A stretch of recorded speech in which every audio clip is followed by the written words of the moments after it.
दिल्ली में बढ़ती पानी की किल्लत। लोग पानी देखते ही टैंकर के पीछे दौड़ने लगते हैं। ऐसे में सुप्रीम कोर्ट में भी बवाल खड़ा हो गया है। दिल्ली सरकार का जवाब भी आ गया है। दिल्ली सरकार ने साफ तौर पर अपना जवाब स्पष्ट कर दिया है और सुप्रीम कोर्ट ने उस जवाब पर क्या रिएक्ट किया है, तमाम बातें आज के इस वीडियो में बताएंगे। नमस्कार, मैं हूं आपके साथ स्वाति सिंह और आप देख रहे हैं इन खबर। दिल्ली में पानी की किल्लत से शायद कोई ही अनजान होगा। हर किसी को पता है कि दिल्ली में पानी की किल्लत कैसी है। ऐसे में अब इस पानी की किल्लत के बीच टैंकर माफियाओं की एंट्री हो चुकी है। ये टैंकर माफियाओं पर दिल्ली सरकार का क्या जवाब है? सुप्रीम कोर्ट ने जब जवाब मांगा तो दिल्ली सरकार ने अपना जवाब स्पष्ट कर दिया।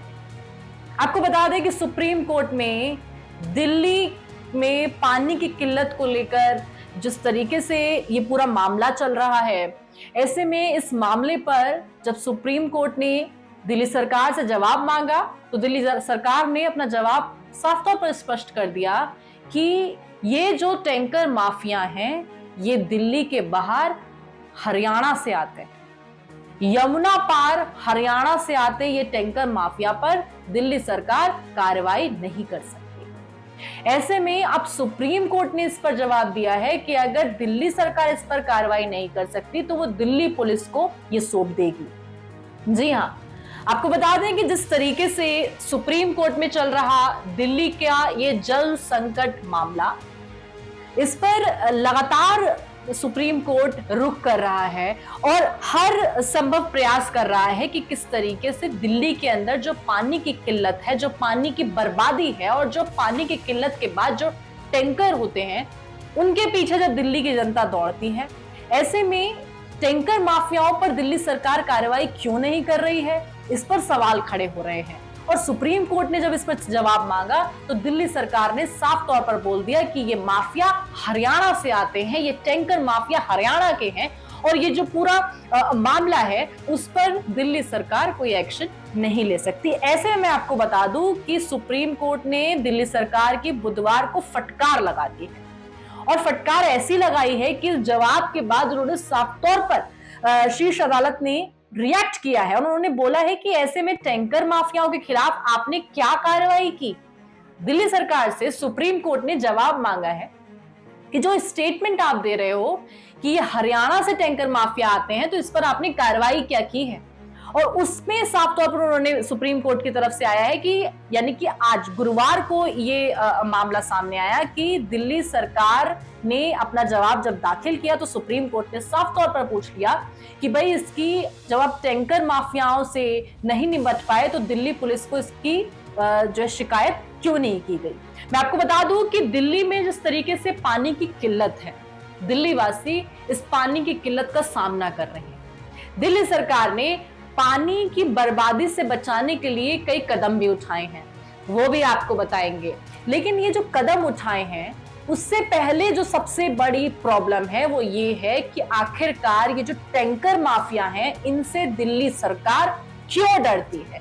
ये सबसे बड़ा सवाल है कि आखिरकार हरियाणा के टैंकर माफियाओं से दिल्ली सरकार डरती क्यों है।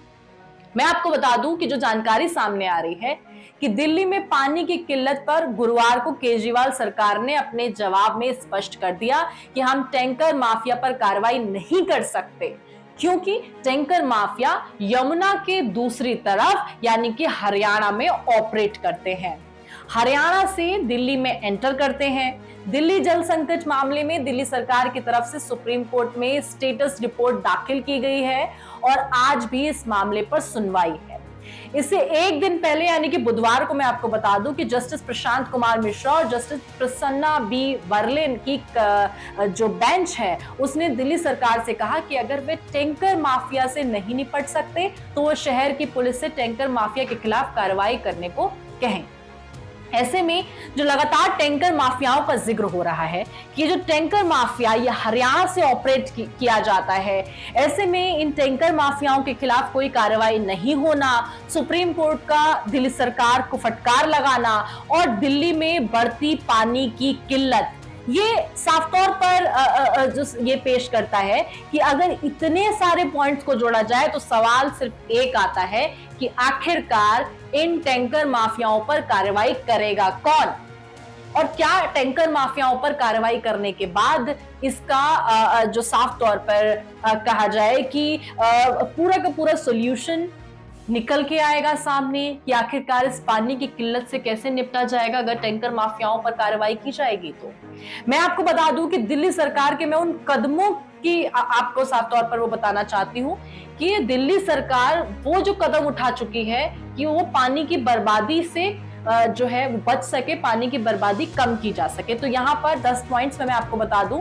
जो कि सामने आ रहे हैं कि डीजेपी ने एनआरडब्ल्यू को कम करने के लिए घरेलू सेवा कनेक्शनों से राख रखाव करना अपने हाथों में ले लिया। इधर डीजीपी ने पिछले 8 वर्षों के दौरान लगभग 3500 किलोमीटर लंबी अपनी लीकेज और पुरानी जल लाइनों को बदल दिया। इस प्रकार औसतन लगभग 437.5 किलोमीटर पुराने पाइप सालाना बदले जा रहे हैं। दिल्ली जल बोर्ड यानी कि डीजेबी की बात की जाए तो दोषपूर्ण मीटरों को बदल रहा है, जो खराब है उन्हें बदला जा रहा है। डीजेबी ने प्राथमिक और माध्यमिक प्रणाली में लगभग आपको बता दूं 3200 कुछ बल्क जो है फ्लो मीटर की स्थापना के लिए परियोजनाएं शुरू की और तमाम तरीके से जैसे कि लीक डिटेक्शन सेल को मजबूत किया, जिसने पिछले 6 महीनों के दौरान लगभग 2000 लीकेज का पता लगाया। ऐसे में देखा जा रहा है कि दिल्ली सरकार ने ये तो कोशिश की कि पानी की बर्बादी को कैसे रोका जाए, पाइपलाइन की मरम्मत हो, पुरानी पाइपलाइन की मरम्मत हो, मीटर्स हो या फिर पाइपलाइन को टाइम टू टाइम बदलना।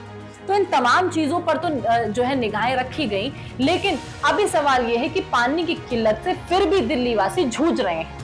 ये जो पानी की किल्लत से दिल्ली वासी जूझ रहे हैं, इससे कैसे निपटा जाए। ऐसे में सुप्रीम कोर्ट ने साफ तौर पर कह दिया, सुप्रीम कोर्ट का इस पर कहना है कि जब बिजली चोरी हो या फिर बिजली को लेकर जब कानून बनाए गए हैं उसके लिए इतने बड़े बड़े कदम उठाए जाते हैं, तो पानी के लिए कदम क्यों नहीं उठाए जा रहे हैं, पानी के कानून के हिसाब से क्यों नहीं चला जा रहा। जैसे कि बुधवार को सुप्रीम कोर्ट ने कहा कि अगर बिजली चोरी रोकने के लिए कड़े कानून हो सकते हैं तो पानी की बर्बादी रोकने के लिए कानून क्यों नहीं हो सकते। आपको बता दूं सुप्रीम कोर्ट ने इस पर भी रुख किया कि जब हिमाचल प्रदेश से पानी आ रहा है तो दिल्ली में कहां जा रहा है, ये सवाल है। यहां इतनी चोरी हो रही है कि टैंकर माफिया काम कर रहे हैं, क्या आपने इनके खिलाफ कोई कार्रवाई की है, ये सवाल खड़ा होता है। यदि आप कोई कार्रवाई नहीं कर सकते तो हम इस मामले को दिल्ली पुलिस को सौंप देते हैं। लोग परेशान है कि टैंकर से वहीं पानी आ रहा है लेकिन पाइपलाइन में पानी नहीं आ रहा। कोर्ट में आगे कहा है, कोर्ट की अगर जो जवाब आया उस पर देखें कि हर जगह इसकी तस्वीर छा गई है कि दिल्ली में टैंकर माफिया काम कर रहा है। आपने इस संबंध में क्या उपाय किए हैं। हल्फनामे में पता चलता है कि ये मामला 2018, 2019 और 2021 में भी सामने आए।